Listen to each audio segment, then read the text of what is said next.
Hello everyone, my name is Untitled and today we'll be playing as Turkey. This will be part one of several parts on Turkey. This will be the beginner's guide to Turkey. This is not for absolute beginners, it's just an outline, an overview of how to play Turkey, as I consider Turkey to be hard to find for on moderately difficult mode. It's the same for all the countries of Battle for the Bosphorus, Bulgaria, Greece and Turkey. They all have a complex internal system of factionalism and debuffs and a huge focus tree that requires some attention to get used to. For instance, when I bought the expansion and I started playing, I wanted to get an Ottoman world conquest like everyone else, and that just didn't happen. It's very complicated and I hated it at first. It really took me some time to get used to it and learn to appreciate it. Now that I've played Turkey loads of times and in many directions, I consider it to be a vast improvement on the old path. You have so many ways to enjoy playing Turkey, and they seem historically somewhat accurate. Now, to give you a brief outline of what this video will be about, I will tell you about the strengths and weaknesses of Turkey, some of the directions you can take on in the game, and how that will affect your decisions. For this video, I will be taking a short direction of the fascist path, and it's certainly the easiest to expand, but I will not be showing a full game. The next video will show you a quicker setup for Turkey, where I will assume you have watched this one, and form the Empire of Turan, where we unite all the Turkic peoples. That's the formidable nation for Turkey, which includes Iran, Iraq, Syria, and large tracts of land of the Soviet Union, which can then be expanded with parts of China, Afghanistan, I think, even Finland, Hungary, and some stuff in between. But we'll get to that. Let's first start with what Turkey looks like. First off, we have the industry. Now, if we build a few civilian factories here, you can see that 6 civilian factories are assigned here. It's not great, it's not terrible. It's something of a minor nation with slightly more factories. Now, I'll put up a queue of about 6 of these factories, but this is already situational. If you're going for a brown ideology kind of game, you have the possibility to expand really early. So if that's your game plan, you should probably invest into military factories quite soon. The disadvantage is that you could probably expand into 1 or 2 countries before guarantees become a thing, and you're in no position whatsoever to attack the allies. Now, if you're going for a plan to join the Axis, for instance, and attack the United Kingdom later on with a fleet, you're going to have to build one, and you need more dockyards to do it. You currently have 1. I'm going to set it to convoys, but do keep in mind, if you're going anything for a naval game, this is your navy, and this will not cut it. So then you will have to add some dockyards to this queue. Well, you have the time, and it can be done. All right, that's the industry. For now, I'll get back to it. Research-wise, Turkey is alright for a miner. So several miners in this game have 2 research slots. We have free and a relatively early access to a 4th one, so that's good. The better guns are researched, close air support is researched, trucks aren't researched, keep that in mind. It'll be important later.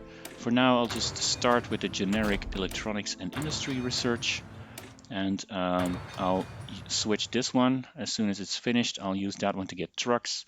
I'll give you an outline of what to research later on. Again, that's also situational, by the way. Military factories is a bit sad. There is only 4 military factories, and well, we're building civilian factories, so that's it for now. Interwar fighters are quite useless, so I'll delete this queue and start with towed artillery and support equipment, so I can get some better infantry divisions when that happens. Later on, this will be expanded, usually with an air force. Let's get to that right now. Let's look at the resource map mode. There is some steel here and there, and you can press some decisions that will get you more steel. There's some more steel here. There's plenty of chromium. Now, chromium is used for certain ships and for heavy tanks. Heavy tank Turkey is a really fun game to play. You really have to know your tanks to know what you're doing, and you have to know what places you can use that tank. Tanks, if you go towards the east and into Asia, where a lot of steppes and mountains and deserts are, I'd advise light tanks, but you don't have the steel for it, so that's tricky.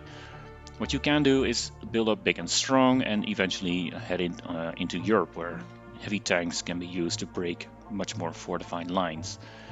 In this game, I'm not going to do that. I'm going to stick to infantry and air force. And that'll always get me into deficits on rubber and aluminium, etc. But I believe that is the better way to go, as in this game I'll be expanding to the east. Alright, let's have a look at the army. For a minor nation, this is a huge army, and they're, well, not terribly equipped, 50% fighting strength. However, I'm going to delete it, and I'll show you why. This is why. We have problems in the southeast of Turkey. Turkey starts out with several national spirits. One of them is Sectarian Woes. We are divided into 3 groups of people at this time. There are the Kemalists. There are traditionally strong here in the northwest, and you can see that the area here gets bonuses for being Kemalist loyalists. There's the traditionalists. They're usually not so happy for you. There are paths in the focus tree where you can switch from Kemalist supported to traditionalist supported. Keep that in mind if you're planning your game. For instance, I'm currently building in Kemalist territories because I intend to stay close with the Kemalist. If you go to any of the routes like Ottoman or the fundamentalists, you need to switch that up and start building in the appropriate areas. The third group, after Kemalist and traditionalists, are the Kurds. They live here, and they live in here, and here, and here. So they're a bit screwed between 4 countries. They don't like it, so they offer resistance, and there are all sorts of modifiers here. Now, if you've watched videos of Feedback Gaming and some other people in the past, just after Battle for the Bosporus came out, you'll know that there are decisions here that you can click. They cost command power, and they give you political power and possibly lower your stability. In the past, those decisions would require you to have 15 command power, but it didn't actually cost anything. So you could click them indefinitely, infinite political power at the cost of your stability. It seemed like a nice trade-off at the time. Anyway, those times are past. You can still click these decisions to lower the resistance and possibly get political power, and that's sometimes useful. It's always good to have certain political power bonuses earlier in the game instead of having to wait for them. As for the Kurdish resistance, if you're following the correct focus path, you will pacify them by yourself. For instance, there are many ways to go about it, but what we're looking for here is Fatherland first. It requires 30% for the brown ideology, but will make the traditionalists and Kurds much more placable. And here you can do integrate Kurdish state decisions, including the reconciliation occupation law. This is what you're looking for to pacify the Kurdish resistance and also get a lot of those traditionalists on your side. So we're good to go here. I will also be making a video on democratic Turkey later on, which can be a lot of fun, I can tell you. And they have some very strong ways to actually pacify the Kurds, and they make everyone one big happy family. So do keep in mind what you're going to do with that. If you're not going for any of those focuses that actually pacify the Kurds, you'll have to do it with those decisions, and that requires a lot of clicking. Alright, let's have a look at your strategy for expansion, what ways you can go about. To the south here is France. France has a colonial empire bordering you. I would advise you not to go against them too fast. You have here Greece, guaranteed by Romania, but we are also guaranteed by Romania. So if you go for an early expansion into Greece, you can get them without any guarantees. Same will go for Yugoslavia. which is now guaranteed by France and Czechoslovakia and Romania, but these two will be cancelled at some point if you're playing on historical focuses. Do keep in mind that if you capitulate and annex Greece, you will have caused too much world tension to safely attack Yugoslavia, and you can always run into a guarantee there. So at some point, if you're going to join the Germans, it doesn't really matter. You're going to run into the Allies at some point, so you might as well expand. Now, either of these will be guaranteed by Romania, and if you attack them late enough, your own guarantee of Romania will be gone, and you will also get a war with Romania. You should be able to win that if you're good enough, and then you have pretty much all of the Balkans. Bulgaria is another matter. There are several focuses in your tree to get a war goal on Bulgaria. Some of them are quite late in your focus tree, and by that time they may already have a non-aggression treaty with the Germans. So if you're in the Axis faction, you're going to have trouble attacking Bulgaria. Just work around them if that happens. They're not that important anyway. If you're not going to join the Axis, Bulgaria is a very valid target because otherwise they just get annoying, and at some point they even get a war goal against you. That's all it for Western expansion, and you can go a long way there because if you join the Germans eventually, you'll get access to their ports. If you've been building a navy, you can actually help with the Sea Lion operation or help capitulate France. On the other side of Turkey is the Soviet Union and the Middle East. And that's another interesting route to take, especially because of the formal nation of Turan, which is entirely in this direction. And these countries are relatively weak. You can take them, no problem. The Soviet Union is also relatively weak. I don't think you can take them on your own, although stranger things have happened.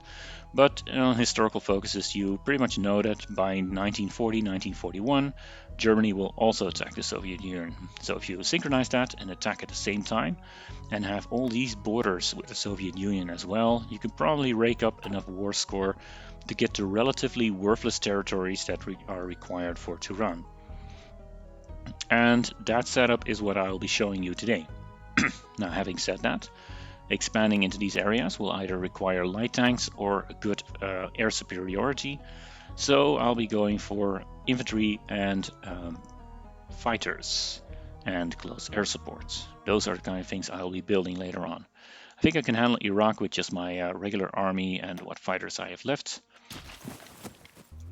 but that's the general idea. Let's have a look at resistance here. Like I said, the Kurds are not happy with us. I deleted my entire army to have enough equipment for this. Light tanks, what yeah. By default, the occupation garrison is set to the tank template. That's not what we want, just set them to the horses. Set this to local police force, so Kurdistan is local policed. As soon as the game rolls, we will have enough equipment to manage this. We will go for the Montreux Convention. There is another path to take here, and that's over here, and that's to get rid of army debuffs. I didn't mention those yet. Look at this, the disorganized armed forces. Fleet coordination, division speed, division organization. It's all pretty terrible, but it's not game-breaking terrible. I mean, the error accidents chance, that sucks. We want to get rid of this eventually, but all of the other focuses are usually more important. We can handle this, don't worry. Montreux Convention is pretty much a given as a first focus. Also keep in mind, with Turkey you have our glorious leader Mustafa Kemal Atatürk, who gives 30% stability. Now that's insane. If you subtract 30 from 84, we only have 54 stability, and we get some hits to our stability later on. Turkey will have a problem with stability, but also a lot of means to fix it. And that's where the difficulty with Turkey lies. You really have to manage the decisions and the factions and all that to get going. And I'll explain that to you. Let's have another look at the focus tree because it's huge. Let's have a quick breakdown of what's what. Here in the northeast of the focus tree we have all sorts of focuses dealing with your air force, army, navy and some final debuffs. This will get rid of your army debuffs and will give you some bonuses. This is all very useful stuff. It doesn't always take 70 days. Some of these are 35 and you have to make choices, so it's not as bad as it looks. This is the first part of your focus tree. Here is where you start with the Montreux Convention, and you quite soon have to make a choice between these two economic focuses. If you're going for communism or fascism, you have to go this side to revolutionism and cadro movement, and there's little to go in between. If you're going for democracy or the Ottomans, yeah, strange bedfellows, I know, you have to go this way, fully integrate the bank, and take all these focuses. And you can also stay non-aligned, which is also a lot of fun and very strong option. It's very much geared towards a late game, so you have to build up a long and slow. You also go for étatism. Revolutionism is possible, or peace at home is possible. This is probably the better build-up option, and this one will direct you towards not the two extreme ideologies, but to this one, nationalism, and get the fundamentalists in charge. When you make a very big spreadsheet of it, this one is probably the worst path in the Turkish focus tree. If you're going non-aligned, I'd suggest peace at home. That suggests you're going for a pacifist game, but it's really just a long build-up and a strike late game. It's interesting, but we're not doing that today. What I want to tell you about is that a few things I will be explaining in more detail as they come along in the game, and you can now listen if you think that's interesting. I will explain étatism because it's vital to both communism and fascism expansion. I'll explain something of the Ratify 6 Arrows decisions. I'll explain something about these decisions here on the Sanayid Chiller and utilize foreign capital. Those are all focuses that will give you more and more decisions. I know, we need more decisions in this game, right? There's also this one here, intervene in the Spanish Civil War. You can gear up to intervene there with quite a few volunteers. I believe you can send 7 with the default number of divisions, and you can have quite an influence there. I personally don't see the gain there. A possible way to expand into the UK is to get Spain, hope they flip to fascism, and then you can attack them. But the nationalists always win a civil war in historical, so there's no need to get involved there other than for the experience. Might still do it, probably not. For now, I will train 24 of these reserve divisions, so I can slowly build up my army. I'll have enough army to equip my garrison. Yeah, we're fine.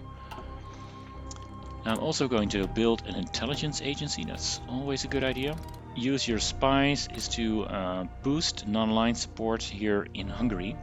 If you do that long enough and hard enough, they will never reach 40% fascism support, and they will just never renounce the Treaty of Trianon and never join the Axis. That's a good thing. Keep the Axis weak a little so you can take them on more easily later. I'll probably entertain myself with that later. Montreux Convention is done. I'll go for étatism. And here's the first event.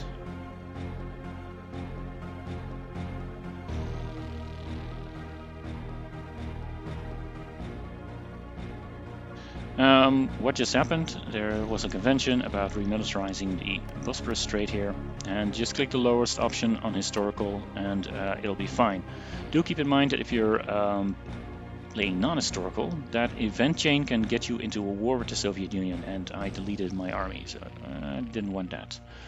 The event chain did give me loads of political power, so I'm going to use that to get a silent workhorse. Mustafa here gives us cheaper advisors, so get them early. Especially this guy. Once we get another 105, I advise you to get the financial expert for a minus consumer goods bonus. And here's the financial experts. I'm always going for dispersed industry. It's my own personal preference because I like to switch around and optimize my production queues. There's something to be said for concentrated if you know what you're producing and want to produce a lot of it. I usually don't, so that's my go-to. Etatism is done. I'm going to ratify the 6 arrows. Now, what exactly is etatism?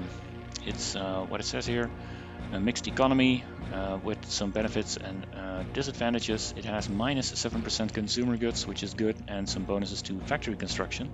Especially the civilian factory construction speed is very good at this time, but the military factory speed is also increased, which makes it not so bad to actually build mills under this regime. Keep in mind that once you think to switch your economy to like something like partial mobilization or war economy, etatism will get in the way. You will get horrible debuffs that will force you to go off etatism. Going off etatism is easy. It just costs 100 political power. So keep in mind that if you ever want to switch your economy, you have to have 250 political power stored, 150 for switching up the economy law, and 100 to get rid of etatism. Another thing to keep in mind about etatism is that the Sanaychiler focus will give you access to a lot of good decisions to get more factories, but they will be more expensive due to etatism. So when at first you see these decisions, later on you'll see, whoa, these are really expensive. I'm not going to do that. Keep in mind, once you have etatism gone, you will be able to take those decisions on the cheap. It's another incentive to work towards that. Ratify the 6 arrows is done. We will immediately go towards revive Turkish revolutionism. Let's explain something about those 6 arrows. There's a lot of decisions here. These decisions change when you change ideology, and that's kind of obvious. Republicanism is usually here, but if you're, for instance, Ottoman, then this will disappear, and that's not so weird. Jihadism can pop up here, and some other stuff. It's quite interesting. Republicanism is very good because I already told you once we lose Mustafa here, we will get a huge stability hit, and we can get it back with republicanism. 25 political power for 5% stability is just too good to be true. Do keep in mind the small print here says daily support for unaligned plus 0.0 free. Now, that's usually not such a big deal, but for the Fatherland First focus, we need 30% fascist support. So at some point when we're gathering that support, we can't click the republicanism button. So don't make it automated, just click it now. Nationalism is free war support, and well, it's pretty low, so just get more of that. And there's some focuses that will give us more options here that are quite interesting. Secularism, for instance, is not so interesting right now. You can get better bonuses for the Kemalist. It's quite expensive for what it gets. These are things you can fix later when you're swimming in political power. The time is not yet now. Revolutionism is done. We're heading straight for rehabilitate the Cadro movement. Revolutionism is now an available option which will give communism support and fascism support and stability. That's a very good one. We'll take it later because I don't like that communism support. To get rid of communism, we can ban it, but for some reason we can't do that yet because we have 0 communism support. However, rehabilitate the Cadro movement will give us ticking communism support, and that will be the time to ban communism immediately. So all the new support will go into fascism where we need it. It's very important to remember that. It's easy to forget, so keep in mind, rehabilitate the Cadro movement is your trigger to ban communism. Ban it. Rehabilitate the Cadro movement is done. Remember to wait for a few moments and then... Oh, where did you go? There it is. Ban communism. Do it right away. And that'll help. At the same time, we can still do republicanism. Saving up a little for revolutionism. That's also a good thing. After this one, we'll go for Kemalism and the modern movement. Trucks have been researched. I can't add them to the queue. I mean, I can add them, but there's no factories. And I really want those 6 civilian factories to be built, but I'll just add 2 more military factories. 2 of them I said, and add them to the top. Finish that with civilian one first. And the 100 political power, I'll get an infantry expert to gather some more experience. Communism in the modern movement is done. We'll do integrate the fascist council. This one's important because it will replace your prime minister Ismet Inonu with Recep Peker, and he will also give F support. And we need that. And we're heading to this one really fast, pretty much directly, because there's an event that will pop up any moment now, and it could have popped up earlier, and that's that Mustafa Ataturk will get terminally ill, and you'll have to deal with that. Now, you can retire Ataturk when that happens, and then your prime minister will take over. Oh, crap. Your prime minister will take over. Now, when that happens, you'll get Ismet, but if you've replaced him with Recep Peker, then he will become the new leader of your country, and you'll instantly flip fascist, and you'll be able to justify. That's what we're aiming for here, and that's your ticket to early expansion. Alright, I have the focus to get Recep, and I'll add the red shirts now to get more ticking support.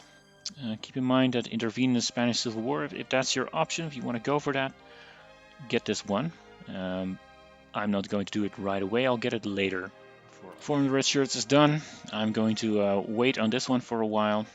I don't need the early war goal in this game, so I'm going for some more industry here.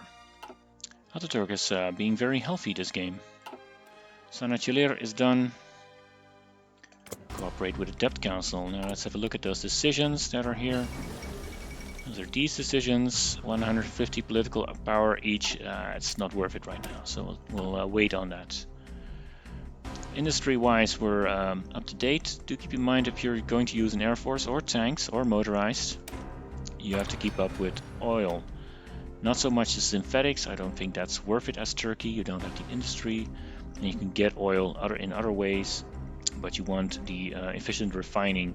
I'm going to form up about half my army to the better template. Can't afford the entire army yet. Cooperate with the Debt Council is done. That got me another batch of political power, and I'll utilize foreign capital. Now cooperate with the Debt Council. Where is it? We have debt somewhere. Oh, it's here. It costs some political power, that's not good. It costs resources to market, and it actually gives industry research speed, that's good, but we can probably do better. We need to get rid of this, and here's how we do that. Where is it? Absorb the TDDA. It's gone now. The slot is open. It's over here. And we can now get this guy on the slot, Camille Talon, inventive genius, extra political power gain, which is always good, improve relations opinion, that can be useful, and electronics research speed. Let's get him now and gather up some political power to finish off our debts. And now we can click pay off our debts. Well, our stability took a hit here, so let's do improved working conditions.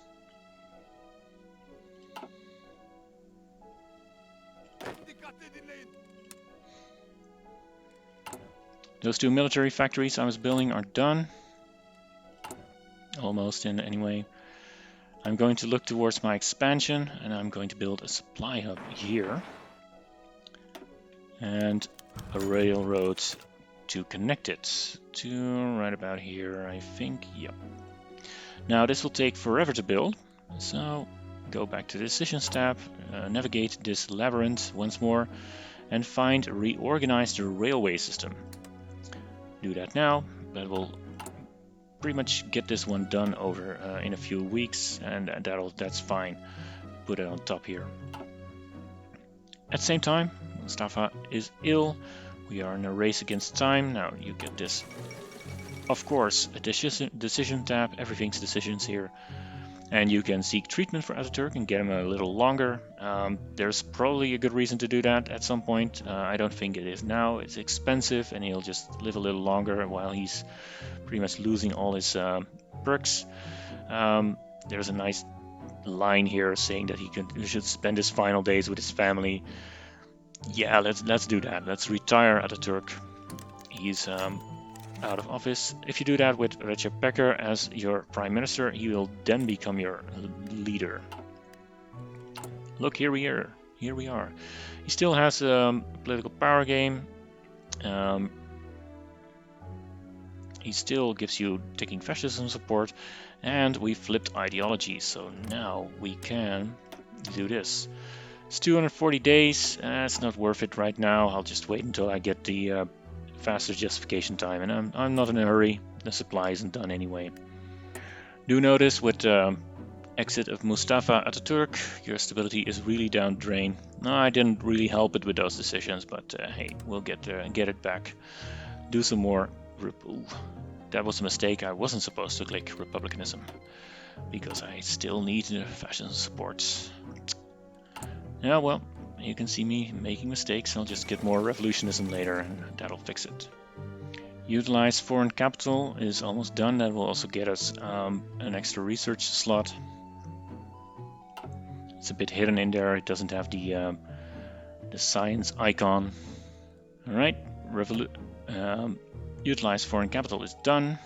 So intervene in the Spanish Civil War is the next focus. Research slot is added. I'll just research some better artillery. Better yet, Turkey doesn't start out with engineers. I should probably research those. So there we go. The foreign capital decisions are now added. There was a long-standing bug with these decisions that would make it pretty useless to actually go for them because the decision would never pop up for the target country. The way it works is you improve relations with a country, then send them this decision. It will tick for a while, then they get a pop-up, and depending on how much they like you, they or probably RNG, they will either ignore you or invest you.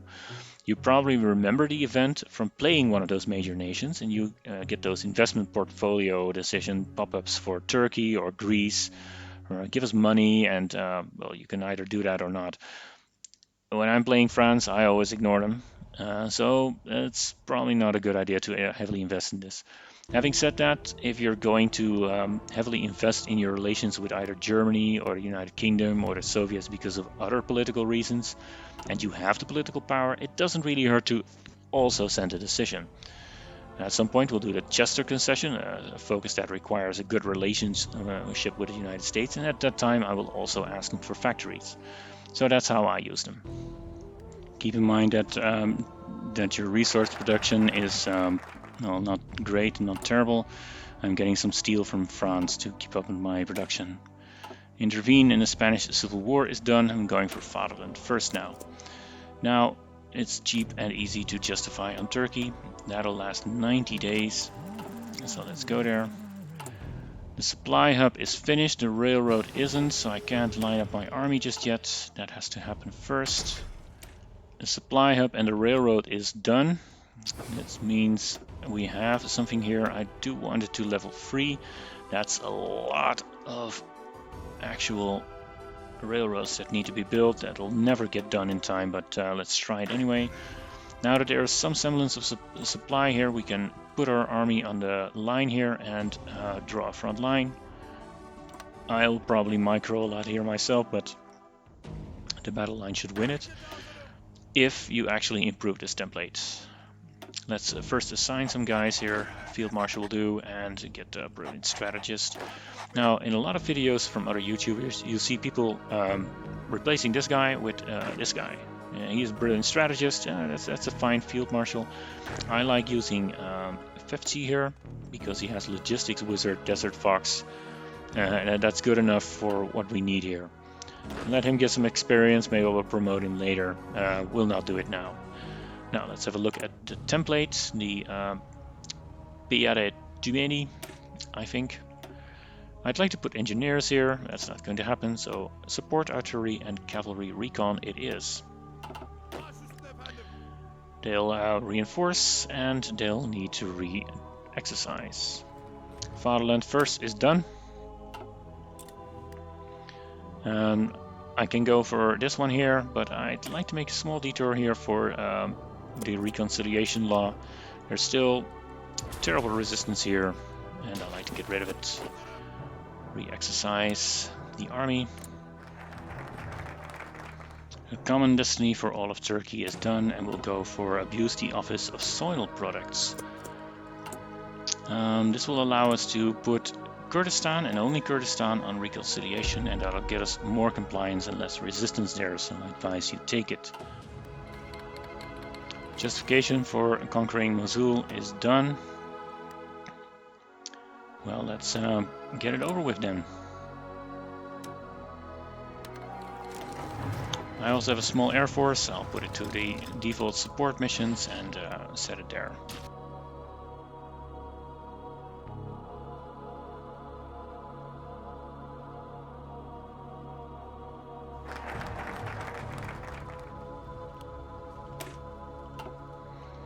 Abuse the Office of Soil Products is done. We'll go for Reconfigure Turkish foreign policy.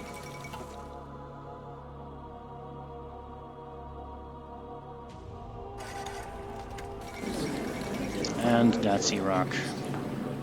Just take all states. And we're done. In the meantime, I'll click another round of republicanism, of revolutionism, and I'll be saving up, also the nationalism, I'll be saving up to switch to war economy and get off Etatism.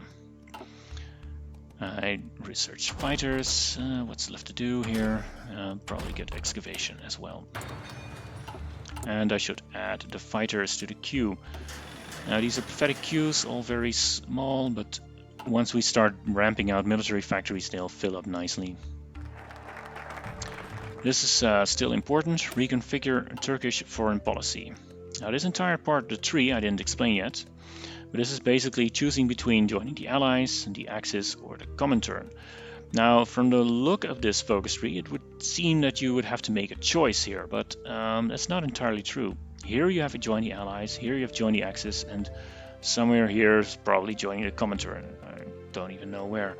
The point is, there's all these nice focuses here that get you lots of good stuff that you can just all take. You can pretty much shop around with all of these big factions.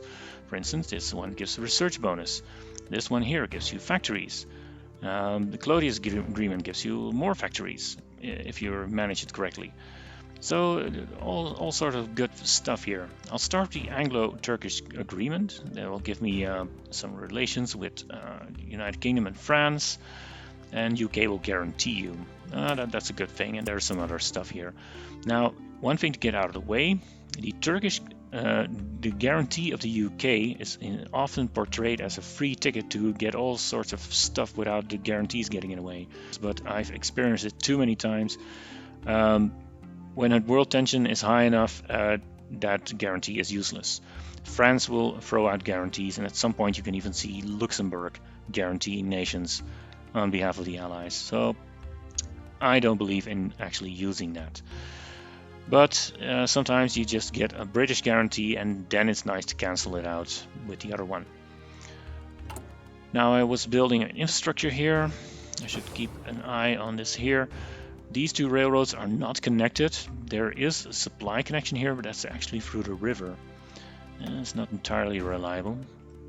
So I'll add some rails here just in case. There's one more thing I need to tell you about the focus tree, and then I'll wrap up this video. These are the three choices you have here. There's also Balkan integrity, where you will form a big faction with the Balkans. There's two choices here how to deal with Bulgaria, but you get here so late, they're already in the Axis usually by then. And there's the Ottoman path here, which requires a few very specific choices in this part here. We won't bother with that. And if we zoom out, we have a little bonus part here. And this is the part that will get you access to the Turan decisions and some nice lovely cores. They're all in the region where I am right now, so that's where I'm headed. And we have 288 political power. This is the time to go to war economy. Once we do that, you can also see, where is it? Here, a crisis, worsening recession, which will give me minus political power gain, minus 25% stability. It's all because of our etatism clashes with war economy. So once that happens, scroll down, abolish etatism. Too bad, you've served us well. Anglo-Turkish Agreement is done, and we can go for host exiled scientists. So that's a lot of talking and a lot of explanations here. But that is the gist of starting a game as Turkey in one direction. Now, what's different in the other directions? Communism is quite easy actually. You just pick this side instead of this side, and you also need some level of communism support here, 30%. It's basically the same, other bonuses, it's fine. Democracy and aligned are completely different. I'm not bothering you with that because this is probably the most popular path to go for Turan, and I wanted to explain that in more detail. That wraps up this video for now, because I was so extensive in explaining everything. I will make a next video where I will continue this game, or maybe restart it and show it in short. I'm not sure how to do that, but that video will cover the Turkish Empire expanding well into the east and forming the Turan formable nation, possibly getting the extra countries in Europe for it as well. As for now, thank you for watching, and leave a like and comment. Those are things that really help my channel. If you're not subscribed, subscribe already, and I'll see you next time. Thank you and bye bye.